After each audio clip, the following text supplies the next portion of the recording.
buenas noches, amigos del Búho. Bienvenidos a esta edición en cuarentena del Búho Televisión, que se va a llamar así por lo menos hasta el 30 de junio, y vamos a ver qué pasa después en nuestro Perú con esta pandemia del coronavirus. Las cifras de hoy han vuelto a crecer de manera preocupante, pero esto no debe sorprendernos, ya sabemos, ya nos han explicado los epidemiólogos. Raji Borham, con quien hablamos hace un rato, explicó que esto va a estar oscilando y por lo tanto, sin embargo, les digo las cifras. Hoy día se han confirmado 208.823 casos positivos. Hay un incremento de 5.087 respecto al día anterior. Esa es la cifra que les mencionaba como preocupante. Los fallecidos oficiales llegan a 5.903, 165 más que el día anterior, pero ustedes ya saben también que hay un subregistro de muertes respecto a coronavirus que solo se va a saber, nos han dicho las autoridades, cuando todo esto pase y se puedan verificar las estadísticas. Hay 9.916 hospitalizados y 1.065 en camas UCI, que también siempre está bordeando. Bueno, más preocupante es lo que ocurre en nuestra región. Hoy día se han vuelto a registrar 10 fallecidos en 24 horas. Y esto, como ya está ocurriendo de manera consistente, preocupa a la población porque estamos con 60 pacientes en unidades de cuidados intensivos. Esta estadística que ha salido hace pocas horas son 5.143 casos confirmados, 223 más que ayer. En Arequipa estábamos creciendo a una cifra promedio de 100 por día durante todo el mes de mayo, digamos, casi prácticamente parte de junio, pero ahora estamos en estos promedios, más 223, 111 fallecidos, 10 en las últimas 24 horas, 10 en las anteriores, 7 antes, cuando estábamos en un promedio de 2, 3, o se podrían juntar de 2 días, en fin. Sobre este tema y las camas UCI vamos a hablar también probablemente mañana en este programa con las autoridades pertinentes. El otro tema, fuera de la salud, que a todos nos preocupa, es el tema económico. Por eso, como lo tenemos anunciado, hemos invitado esta noche a Augusto Palaco. Él es gerente de promoción de la inversión privada del gobierno regional.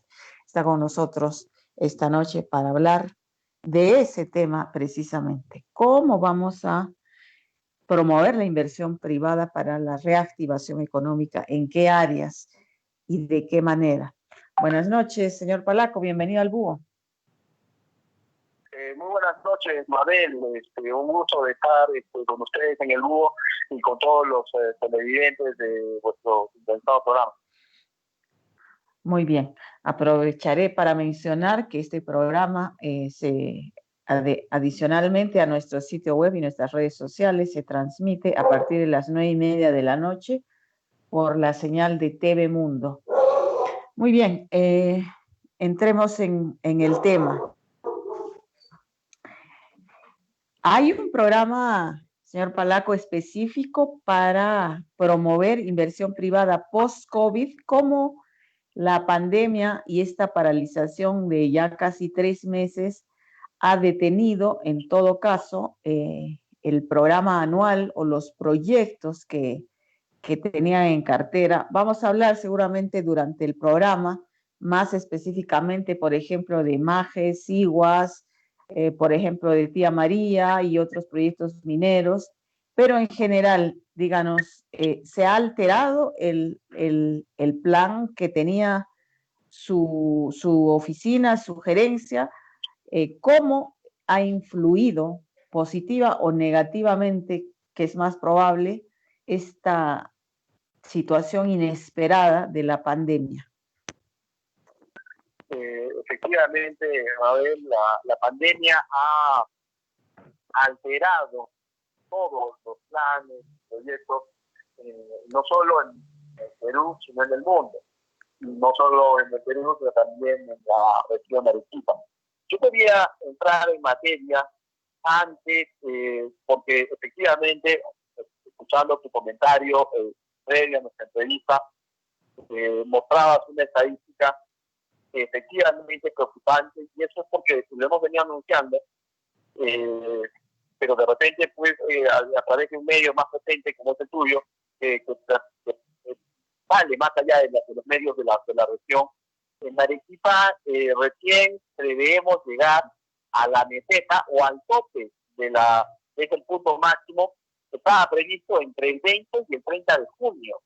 Es decir, que esto que está ocurriendo era previsible en razón a que la pandemia había empezado con 10 días de retraso respecto a Lima.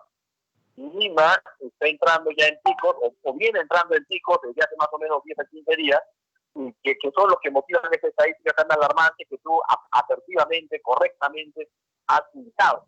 Entonces, la tal meseta y el inicio de la bajada está todavía un poco lejano, con pena. Tengo que anunciar, informar o concordar con lo que tú has dicho. El pico final, la meseta todavía está lejano. Una vez que lleguemos a ese meseta o pico final entre el 20 y el 30 de junio, pues debemos calcular 20 días como mínimo de meseta, pero en el tope del pico. La meseta no es en bajada ni la meseta es al medio. La meseta siempre tengo que tener presente que es en el pico. Entonces, o sea, todavía vamos a llegar a circunstancias más preocupantes y más alarmantes, ¿no? Como tú has indicado, seguramente entrarán en materia con los especialistas en los próximos días, pero ya entrando al fondo de la pregunta, pero en este escenario, definitivamente nos hemos visto alterados en total situación. Ya estábamos preocupados antes de la pandemia porque se preveía para Arequipa un crecimiento entre el 3 y el 4%, que si bien es cierto estaba un poquito por encima del promedio nacional, estaba muy por debajo del promedio de crecimiento de Arequipa. De otros años, claro. Años, sostenidamente ha sido más alto que el promedio nacional. Arequipa, debemos recordar, fue de las últimas ciudades en despegar hace 6 o 7 años con el despegue económico, una ciudad más recesiva por muchos años, pero una vez que despegó, su crecimiento sostenido permitió tener tasas de 5, de 6, de 7 puntos por muchos años, por varios años. Entonces, ya veníamos haciendo un seguimiento y veíamos con preocupación antes de la pandemia que la tasa de crecimiento no iba a ser cercana a los promedios de los anteriores. Ahora, los estimados más favorables prevén una recesión, un decrecimiento del 12%, los más desfavorables proveen del 21-22%. Nosotros estimamos que para Arequipa debería bordear el 16%, lo cual ya representa pues un golpe brutal para, no hay un término para referirnos a eso, para la economía arequipeña. 16 o 6%, el estimado. 16%. 16%, es muchísimo. 16% de decrecimiento, es demasiado. Son números a nivel nacional que no se manejaban desde la guerra con Chile, 1879. Entonces, ni crisis anteriores han tenido una tasa de decrecimiento prevista tan alta. Eso nos motiva a... ¿Qué hacer? ¿Qué hacemos entonces? ¿Qué hacer? Efectivamente. ¿Qué hacemos? Lo primero es que ya la gente está en la calle, en su gran mayoría la economía informal está funcionando o activándose. Por un lado, desde el punto de vista de la salud, eso es malo. Eso es malo porque puede alargar el pico en cuanto a que nos demoremos más en llegar, porque siempre va a seguir creciendo, y también alarga esta meseta en el tope del pico. Por el lado de la economía, por otro lado, el hecho de que las actividades económicas se vayan reactivando, no de la forma como prevé el gobierno, porque acá tenemos un problema, ¿no? El gobierno ha establecido 4 fases de reactivación económica. La fase 1 ha tardado bastante más, a nuestro entender, de lo que debería tardar. La paralización de actividades económicas es un problema y tenemos una discrepancia de conceptos. Creemos que la forma de activar la pandemia no fue la más adecuada. Claro, es muy fácil criticar después de que ya pasó, ¿no? Pero desmantelar un país en un día y medio, que fue lo que se dio para que la gente regresara a sus jurisdicciones, a sus ciudades, es complicado. Estamos en un país de 32 millones de habitantes, en una ciudad capital que concentra todas las actividades importantes. Entonces, mover decenas de miles o hasta cientos de miles de ciudadanos en 2 días, cuando la capacidad aérea y terrestre de movilización pues llega a las decenas de miles, genera lo que generó después, ¿no? Que el COVID se partiera con aquellos que venían en vuelos humanitarios, en viajes humanitarios. Así es como llega el COVID a la provincia, con aquellos que migran de retorno. Entonces, este escenario no permitió una reactivación parcial o medidas diferenciadas que ahora se están dando en cierta forma. No todo el país tiene los niveles de infección que muestran las ciudades del norte o Lima. Entonces, debió haberse actuado con un plan diferenciado, que ahora en cierta forma se hace, ¿no? La parte del toque de queda, por ejemplo, es diferenciado ya en algunas ciudades, o algunas regiones, mejor dicho, y en algunas provincias de Ica tienen un toque de queda diferente al del resto del país, ¿no?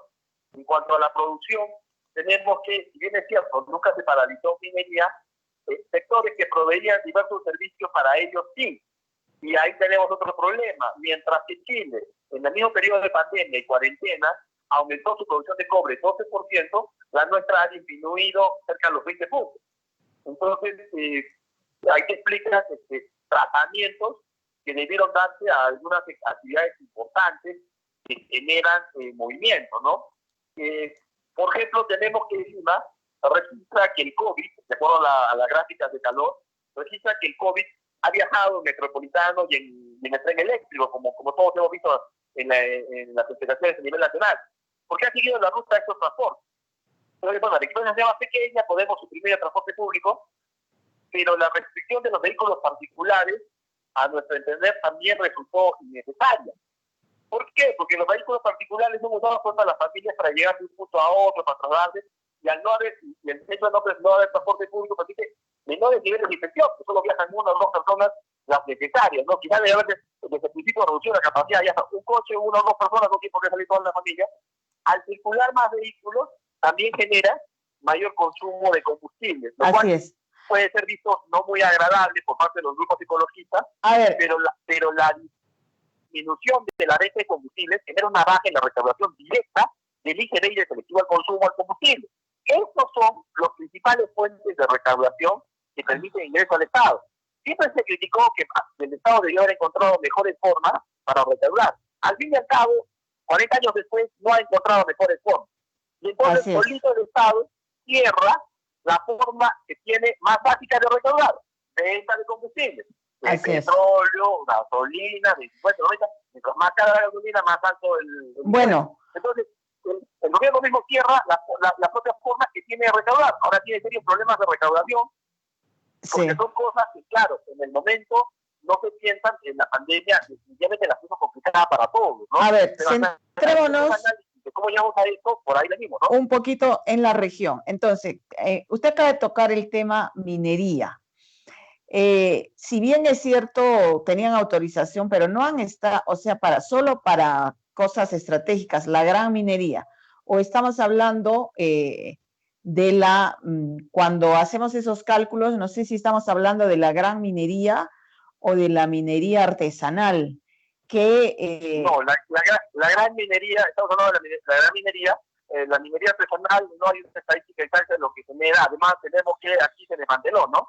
Eventualmente también se puede hacer un plan de reactivación, que es lo que estamos justo en coordinación con la Gerencia Regional de Minería y la Gerencia Regional de Medio Ambiente, viendo un plan de reactivación de la pequeña minería y la minería artesanal, tratando de ver cómo esto puede realizarse en pruebas rápidas, con una periodicidad de 15 días, lo cual permitiría, digamos, controlar y permitir esta actividad que en Arequipa más o menos genera 50.000 puestos de trabajo. O sea, no es una actividad pequeña, ¿no? Claro.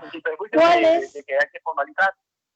Sí, ¿cuál es la política o cuál va a ser la política de su gerencia Por ejemplo, concretamente en el tema de minería, hay, digamos, presiones ya desde los sectores empresariales para decir que Tía María, por ejemplo, debe en este contexto aprovecharse la oportunidad de una inversión.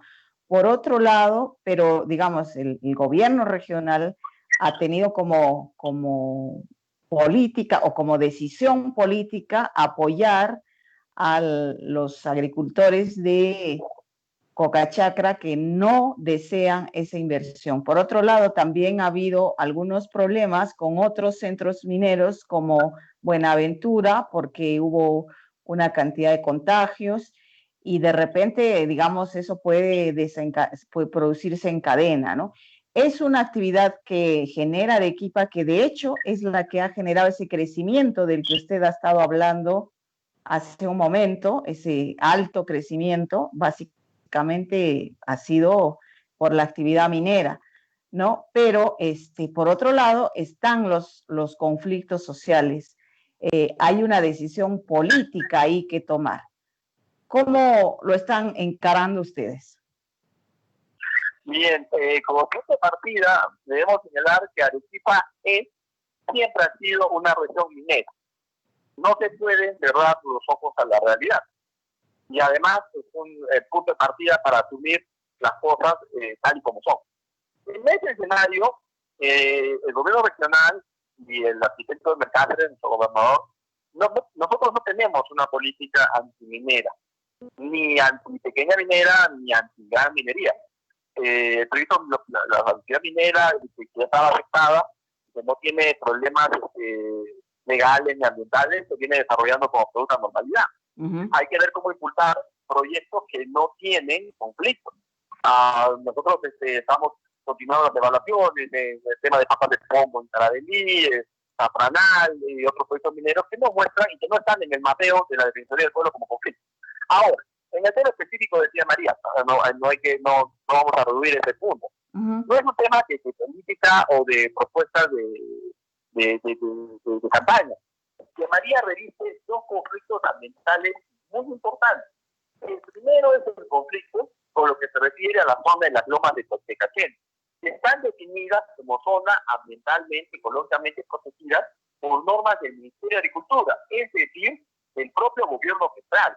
Es extraño, por no decir o insinuar otra cosa, que un gobierno que en el 2018 declara a esa zona como reserva ambiental, también da la autorización para que María se dé.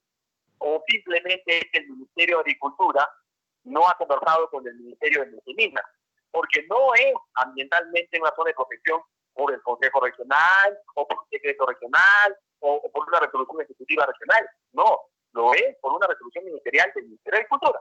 Ese es el primer punto. El segundo punto, las zonas solicitadas por Tía María tienen un conflicto y una superposición con el gasoducto subperuano. Ahora, los defensores del proyecto dicen que eso es modificable. Sí, efectivamente es modificable, pero para que no generen este conflicto de superposición, tendría que modificarse. Ahora, Odebrecht está en litigio con el Estado peruano para definir si continúa o no continúa con el tema del gasoducto. Entonces, hasta que no se resuelve ese litigio por una vía amistosa, por una vía judicial, no se puede hacer esa variación del trazo de gasoducto. Si no se hace la variación, sigue habiendo superposición. Entonces, colisiona un proyecto realmente trascendental, como es el gasoducto subterráneo, que cambiaría la vida de Arequipa y la Macrosur. No solo en recaudación, no solo en puestos de trabajo, sino en la actividad industrial con Tía María. Entonces, lo colisiona con dos temas, uno ambiental y uno de proporciones realmente macroregionales y proporción nacional. Como es y uno social, no hay que olvidar. Hay un conflicto social también, no se le puede ignorar, también, ¿no? Hay un conflicto social, también hay un conflicto social, pero digamos que ese conflicto social, hablando desde la perspectiva de promoción a la inversión privada, digamos que ya corresponde a otra área. De acuerdo. Para nosotros es complicado promoverlo porque reviste estos dos inconvenientes de orden legal, lo cual ha generado un litigio judicial que está determinando. Entonces, es complicado promover este proyecto porque reviste esas circunstancias peculiares, particulares y únicas. Muy bien. Entonces no ha cambiado la posición, digamos, del GRAN no ha cambiado. Entonces hablemos del otro, de otras inversiones y de esta principal y muy importante que hace varias décadas, en realidad, porque ese es el tiempo que tiene el proyecto MAGES, aunque la segunda etapa no tanto, pero integralmente el proyecto tiene, estamos hablando ya cerca de 50 años, ¿no? Bueno, ¿qué se puede esperar del proyecto MAGES? Esa gran inversión que se espera, esa posibilidad de generar un polo de desarrollo, agroexportación, puestos de trabajo, energía. Pasan los años, pasan las gestiones regionales y esta gestión que en medio de la pandemia, ¿cuál es la situación del proyecto MAGES? ¿Nos puede decir? Sí, claro. Mira, el proyecto MAGES realmente es el proyecto más emblemático que tenemos no solo en Arequipa, sino en toda la macrosur. Es un proyecto que ya encaminado puede dinamizar la economía arequipeña en $1.000 millones anuales, dada la cantidad de puestos de trabajo que puede generar, la actividad agroindustrial, todo aquello que hemos correctamente detallado. ¿Cuál es la situación del proyecto MAGES? Cuando asumimos gestión, el proyecto MAGES se encontraba en discusión y paralizado respecto de la bendita Adenda 13, ¿no? ¿Qué es la Adenda 13? Algunos la llaman cambio tecnológico. En realidad no es un cambio tecnológico porque el proyecto ya estaba diseñado con el riego presurizado. Entonces, ¿qué es lo que genera la Adenda 13 o cuál es el escenario en el que nosotros nos encontramos? Primer punto, que el concesionario nos indica y señala que el proyecto MAGES Sigua, como está diseñado, no es ejecutable. Así, no es ejecutable porque tiene serias deficiencias estructurales que fueron realizadas por los funcionarios de quienes diseñaron el proyecto hace 2 años atrás, o más todavía. Entonces, hay que hacer una adenda para corregir esos errores y hacer estructuralmente las obras como corresponde. Y de todas maneras había que hacer o hay que hacer una adenda, porque hacer la obra como está diseñada no es posible porque tiene serias deficiencias estructurales inexistencias. Muy bien, en ese escenario se plantea la versión final de la ENA 13, en la que venimos trabajando, en la que es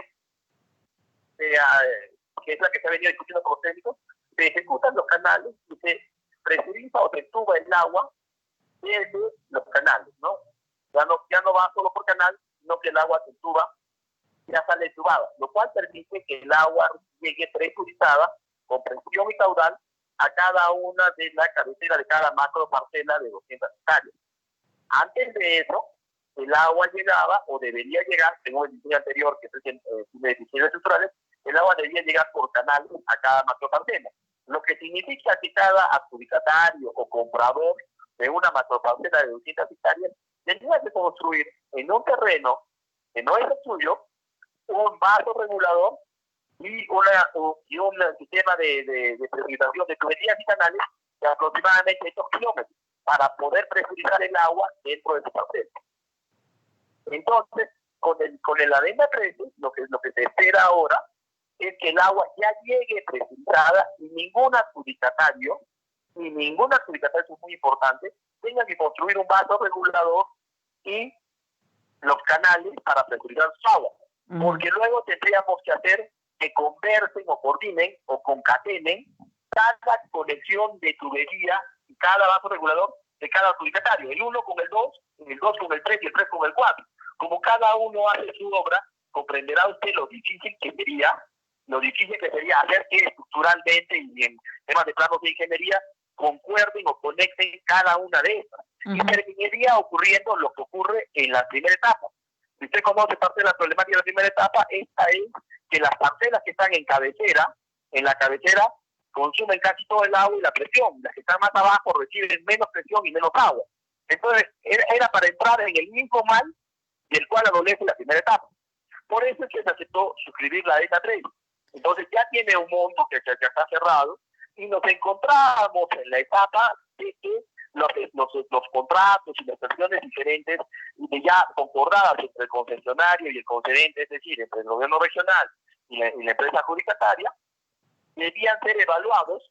Ya estaban en evaluación por Contraloría, porque nosotros aceptamos un control previo, porque Contraloría nos hizo esa propuesta cuando nos visitó en Arequipa, y hubo una transmisión en vivo, creo que todos los que deben recordarlo, y nos dijeron, proponemos ir revisando los documentos conforme vayan generándose los estudios de evaluación, los informes 1, 2, 3, 7, ¿de acuerdo? Entonces, nosotros ya tuvimos una pequeña batería de observaciones de Contraloría y les pasamos los proyectos levantando las observaciones.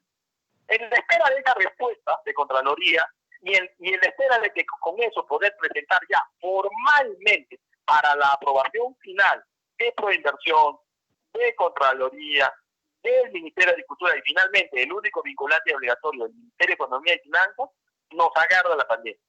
Nosotros hemos seguido trabajando y también vale la pena agradecer al Ministerio de Economía y Finanzas, al Ministerio de Agricultura, que aún en pandemia y en cuarentena, a través de mecanismos virtuales, hemos seguido en contacto y hemos ido levantando la gran mayoría de las observaciones.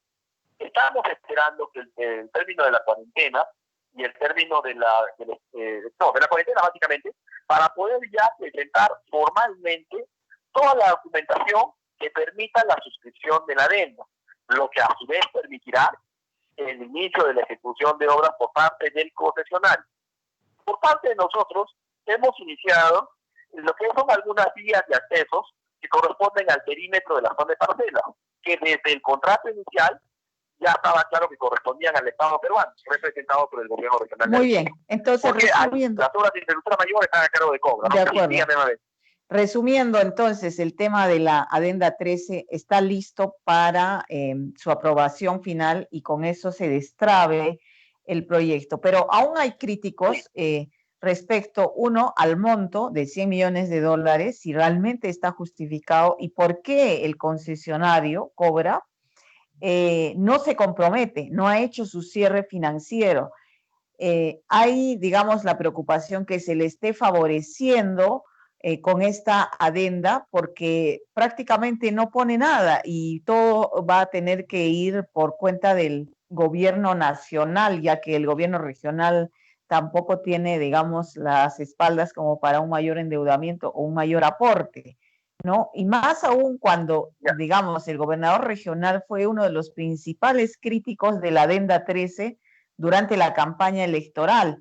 Entonces, si nos puede, digamos, brevemente, para poder tocar otros temas también, hay las garantías, nos pueden garantizar, uno, que no se está favoreciendo excesivamente al concesionario, dos, que este cambio es realmente potencialmente beneficioso para el proyecto, y tres, que no va a haber después denuncias, más adendas, en fin, que al final terminan retrasando el proyecto, ¿no? Sí, Mabel, el propio gobernador lo indicó cuando el viceministro de Agricultura nos visitó, que ahora es el actual ministro, que frente a la posición técnica, él asumía el cambio de variar el tema de campaña, ¿no? Porque la necesidad de Arequipa, la madurez política y la razón técnica obligaban a ese viraje en una posición política. Bueno. Él lo explicó con claridad. Y yo también, como tú me has pedido, brevemente te voy a explicar lo siguiente. La Adenda 13 y este costo no son pagados o financiados por el gobierno regional ni tampoco por el gobierno nacional. El gobierno nacional solo da garantía. La Adenda 13 y el pago de esos bienes son financiados con fondos de Cobra. No son, no, el Estado no le va a entregar 103 millones más al concesionario. Es el concesionario Cobra el que lo va a poner. Ellos van a gastar su dinero en ese adicional y nosotros se lo vamos a pagar. ¿Con qué se lo vamos a pagar? Con la venta del terreno. ¿Y cómo estamos seguros de que se va a poder pagar con la venta del terreno? Justamente por la corrida financiera que hemos hecho. Como te expliqué hace un instante, los terrenos iban a implicar la construcción de un vaso regulador y de un canal de kilómetros. Eso valía millones de dólares por cada parcelero. Ya. Por cada parcelero macro, ¿no? De 200 hectáreas. O sea, estamos hablando de agricultores potentes, importantes, empresas. De acuerdo. Entonces, ahora ya no tienen que construir eso, lo cual ya representa un ahorro no solo en dinero, sino la posibilidad de adjudicar la parcela un año antes. Lo que significa poner en producción, cualquier ingeniero agrónomo o cualquier especialista en macronegocios nos puede explicar y dar una clase magistral sobre lo que representa la posibilidad de producir un año antes. Estás hablando de adelantar un año la producción de $1.000 millones. Es un tema muy, muy importante para la Arequipa. Entonces, uno, lo financia Cobre. El Estado solo garantiza. Dos, se paga con el valor de la venta del terreno. Entonces, estamos con eso garantizando que no es que van a salir más dinero del erario nacional. Es un tema de una garantía. Bien. Entonces, la deuda no representa mayor costo en ese sentido y técnicamente, como te digo, claro, la explicación sí toma su tiempo, pero estamos dispuestos a explicarlo, a conversar y a debatir con cualquiera que tenga interés en conversar sobre el tema. Bien, entonces, ojalá así sea, pero Majes o estos proyectos, incluso los proyectos mineros nuevos que pudiera haber, no van a salir este año, son grandes proyectos que necesitan varios años de construcción. ¿Qué hacemos este año con los 16 puntos que se prevé va a caer el PBI? Hay proyectos más cercanos, por ejemplo, infraestructura. Ya esta mañana dieron a conocer que, por ejemplo, van a terminar de construir los hospitales que quedaron paralizados por problemas arbitrales, en fin. 3 hospitales en Arequipa que en este momento son en las provincias, ¿no? Elefantes blancos. Que son absolutamente necesarios, ¿no? ¿Qué otras inversiones, y más en este contexto, obviamente, ¿no? Son urgentes. Bien, ¿qué esperamos activar este año? Con prontitud? Efectivamente, este año el puente Arequipa-La Joya, tenemos una inversión cercana a los 100 millones de soles, que reanudamos apenas se levante la cuarentena, 30 días después, como máximo. La construcción del arranque ya del tema del eje residencial, la transferencia de aproximadamente 100 millones de soles a municipalidades para que directamente ellos ejecuten obras de su jurisdicción, lo cual impacta directamente en mano de obra y economía en los distritos de la región de Arequipa. Los hospitales, como tú muy bien has mencionado, también estamos apoyando el proyecto de Geotermia en Cayoma. Estamos hablando de una inversión de 1.800 millones de soles, más de 1.000 puestos de trabajo directos y 8.000 indirectos. La construcción de la Arequipa Vía La Joya, continuando con la asociación público-privada que tendríamos con la compañía china Postora o con cualquier otro que en un proceso de concurso público que también saldría este año a adjudicar este proyecto. Es una inversión de 780 millones de soles que también dinamizaría importantemente la economía de Arequipa.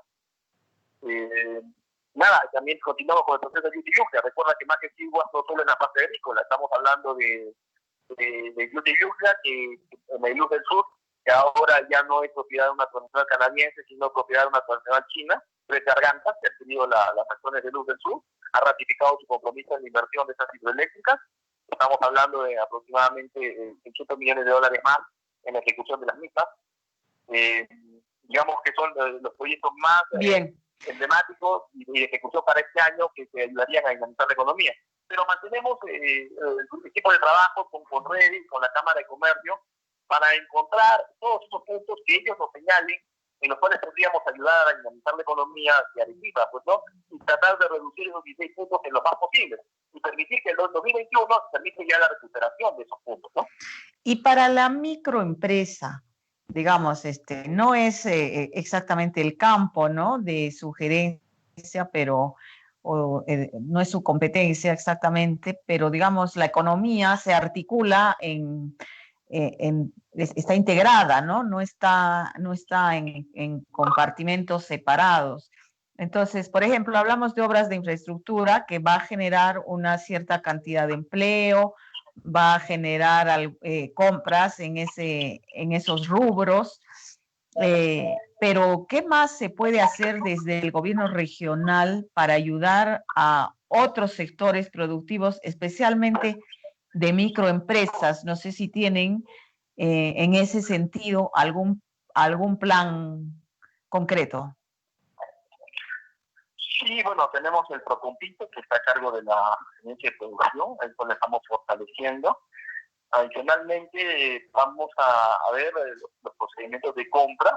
Ya nuestra área de logística ha publicitado en la página web y en otros medios electrónicos para que todos los proveedores pequeños, para las compras de menor cuantía, todos los proveedores locales se inscriban, ¿no?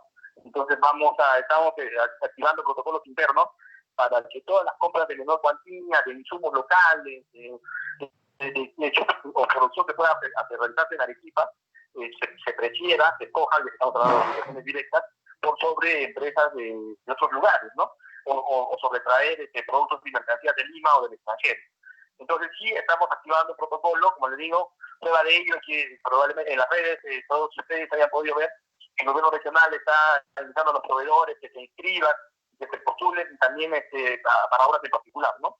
Entonces, eso es, digamos, una acción directa para garantizar que las micros y las pequeñas empresas puedan participar. Ahora bien, estamos también ya viendo otros temas para ver cómo podemos activar el turismo, obviamente después de agosto, que prevemos que ya la curva de crecimiento de la pandemia debe ya notarse. Entonces estamos elaborando un plan para activar el turismo, que también es un rubro pues, directamente golpeado, y de microempresarios, ¿no? Los de transporte, los de las pequeñas agencias, los pequeños locales, pequeños restaurantes. Entonces, sí, lo que es micro, todavía estamos articulando los planes, porque eso en muchos rubros no se va a poder activar hasta que se denote una curva de crecimiento ya que se note evidente de la pandemia a partir de agosto. Así es. Y la transparencia en todas estas obras, contratos, inversiones, siempre está la posibilidad y el fantasma de la corrupción, desde los niveles altos hasta los más de abajo, ¿no? Entonces, por ejemplo, hay un fondo de 14 millones que transfirió el gobierno nacional específicamente para los temas de COVID, para la lucha contra el COVID. Han habido algunas denuncias de compra de mascarillas. No sé cómo está eso, lo vimos también en una conferencia usted mencionando el tema como apoderado, que también es del gobierno regional. Entonces, ¿qué se está haciendo para garantizar la transparencia y para evitar actos de corrupción, que es muy importante cuando los recursos son escasos, ¿no? Efectivamente, y más en estos momentos de pandemia, en donde realmente es vergonzoso ver actos de corrupción con los dineros de la salud pública o de la necesidad de los más pobres, ¿no? O sea, en eso nos solidarizamos con todos aquellos que tienen indignación con estos temas. Bueno, pero hablando de mascarilla, se aclaró, el precio que se nos implicó era falso, no, nunca se tiró mascarilla de 25 soles, a 31 soles, que es un precio en el que han adquirido muchas regiones del país. Lo mismo con algunos equipos que también salieron a una de comunicación, nos visitó la fiscalía, la policía, se les alcanzaron todos los expedientes de compra y se les demostró que era el precio más bajo de alrededor de 10 cotizaciones que teníamos, adicionalmente de que era el precio más bajo al que habían adquirido regiones como Piura, como Cerro de Pasco, ¿no? Entonces, Arequipa había comprado en menor precio que la mayoría de las regiones del mundo. Y las otras regiones no sabemos si han comprado en menos o en más, porque recuerdo que todas estas compras se cuelgan en el sistema. Entonces no había más compras colgadas. Y los que estaban colgadas éramos los que habían comprado en menor valor. Ahora, alrededor de las compras directas, de las contratas directas en estos momentos de emergencia, siempre hay la sombra de corrupción y siempre hay historias que se comentan.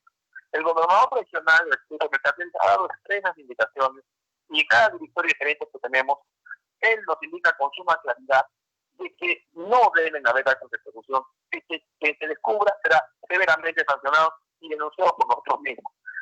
Eventualmente puede ser que en algún punto encontremos algún acto de corrupción. Esperamos realmente que no, pero si lo hay, sepan ustedes que tienen el firme compromiso del gobernador y de los funcionarios que damos la cara de que todo aquello que sea descubierto en actos de corrupción y que sea aprobado, porque las denuncias pueden haber, muchas veces con verdad, como en otros casos, como vemos en la televisión nacional, y muchas veces no lo son también. Y luego hay honras perdidas que se recuperan un año después, cuando dicen no, en realidad no hubo, ¿no? Con el cuidado del caso. Si se llega a determinar, si se llega a descubrir, tenemos los primeros en sancionar, ¿no? Pero siempre teniendo cuidado también de no destrozar honras de personas y de funcionarios. Cuando se determine que realmente no hay, tenemos los primeros en sancionar, en destituir, en castigar y en hacer acciones de investigación. Entonces, recibimos ya no disgustosos, porque hemos recibido cuando salió la mascarilla, recibimos al periodista en cuestión, le explicamos, le dimos documentación en el tema a todos. O sea, en realidad, si hay alguna discusión, sepa usted que vuestro medio y cualquier otro medio es bienvenido en las oficinas de la región para mostrar documentación, para conversar del tema, las razones, las explicaciones que correspondan. Todos los periodistas que han hecho las acusaciones de corrupción no podrán decir que previamente que sacaron sus reportajes no se les recibió, como en otros vemos que en la televisión o en la radio no quiso contestar, no nos recibió, se les recibió, se les atendió en persona, aún en este estado de emergencia, se les mostró documentos, se les explicó. Luego decidieron hacer sus reportajes y es su derecho. Vino a la policía, también les hemos explicado, les hemos dado copias de los documentos, creemos que todo esto en el tiempo se esclarecerá. Pero, como les digo, la voluntad de evitar y de castigar los actos de corrupción está dada desde la cabeza del gobernador regional y pasa por todos nosotros, los funcionarios que estamos a cargo del gobierno regional. Bueno, finalmente sí sería conveniente seguir estas denuncias, es decir, que se aclaren, que haya la información suficiente para ver en qué terminaron. Por ejemplo, un consejero regional denunció que en Autodema habían comprado mascarillas con papel toalla, ¿no? Que eran de papel toalla, ¿no? Entonces, digamos, eso genera mucha inquietud, o sea, hay que llegar al fondo de eso. ¿Fue o no fue? No he comprado las mascarillas. Autodema cuando fue la policía en esa ocasión, no había comprado mascarillas. Y fue la policía, fue el Ministerio Público, y lo que le enseñaron y lo que le entregaron fue que una empresa alcanzó una propuesta, ¿no? Oye, Autodema, te vende esas mascarillas a X soles. Y dejó mostrarios. No hubo a dónde compra, no había pedido, no había entrega, no había nada. O sea, a alguien le dijo al consejero que alguien dejó una mascarilla de papel toalla en Autodema y él imaginó una compra. Lo único cierto es que Autodema no compró esa mascarilla. O sea, no es que la recibieron y después me iban a dar de compra, como suele pasar en los temas de emergencia. No las compró, no las recibió, solo tenía en mostrario uno o dos que le dejó, porque los vendedores de productos siempre van a las entidades públicas, o a las privadas también, y te muestran, ¿no? Ven la bicicleta, ven la computadora, te muestran cómo funciona uno. Con los productos pequeños siempre dejan uno de muerto, no las primeras dejan uno, prueba cómo funciona. Eso es lo que había en Autodema. Una o dos mascarillas recibió que un proveedor dejó, pero no hubo compra. Es importante que el equipo lo sepa, que descargó esa oportunidad de Autodema, ni siquiera llegó a comprar. A diferencia de reconocer que se compró y el precio es los correctos, que se decidió después. No, en este caso no llegó a comprar. Es muy importante. Bueno, sí, eso es una buena noticia. Bueno, señor Palaco, muchas gracias por habernos atendido. Nos hemos ya Mabel, muchas gracias. Aquí creo que el tema económico tiene para conversar mucho más, así que quedaré muy atento a que un día me vuelvas a invitar a vuestro programa. Por supuesto. Mejores circunstancias que en la pandemia para poder discutir el desarrollo macroeconómico de la región. Económico, exacto, sí, muy importante. Muchas gracias. Buenas noches. Gracias, buenas noches. Hasta luego. Fue el abogado Augusto Palaco Toro, gerente de promoción de inversión del gobierno regional de Arequipa. Ya lo han escuchado, quizá hay una proyección de caer 16% del PBI en Arequipa, y bueno, hay los proyectos que se pueden manejar en este tiempo. Va a demorar nuestra recuperación económica, pero ahí estamos. Muy bien, antes de irnos, les voy a decir el resultado de nuestra encuesta que ha estado publicada durante toda la transmisión. Está también en nuestra página web la información respecto a que el gobernador regional, Elmer Cáceres Llica, esta mañana declaró que se está comunicando o estaba en plan de hacerlo con el presidente de Rusia, Vladimir Putin, porque tiene relación con el embajador de Rusia, dijo, para que le done o le envíe o le venda, en el peor de los casos, medicamentos para el COVID. Puntualmente se habla de este medicamento Afibavir, que estaría en Rusia dando buenos resultados para tratamiento contra el COVID. Entonces la pregunta es, ¿cree que el pedido de medicinas de Elmer Cáceres al presidente ruso Vladimir Putin sea atendido? Esa era la pregunta para nuestros seguidores. Y la respuesta que tenemos, sumando a todos los que contestaron, nos dio este resultado.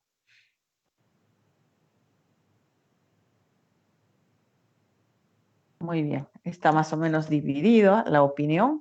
Un 46% tiene fe en que Vladimir Putin va a atender el pedido del Cáceres Llica y probablemente envíe esta medicina llamada Afibavir, mientras que un 46% es más escéptico y no cree que Vladimir Putin vaya a atender a Elmer Cáceres Llica. Muy bien, amigos, esto ha sido todo por hoy. Muchas gracias por su compañía.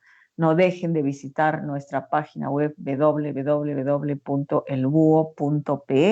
y todas las redes sociales donde nos encuentran como elbuo.pe. Toda la información del día, reportajes, estas entrevistas también las van a encontrar y nuestro noticiero de lunes a viernes al vuelo en un estilo informal, información precisa en 3 minutos para que se enteren de todo lo más importante ocurrido a nivel nacional y a nivel local. Muchas gracias por seguirnos. Buenas noches.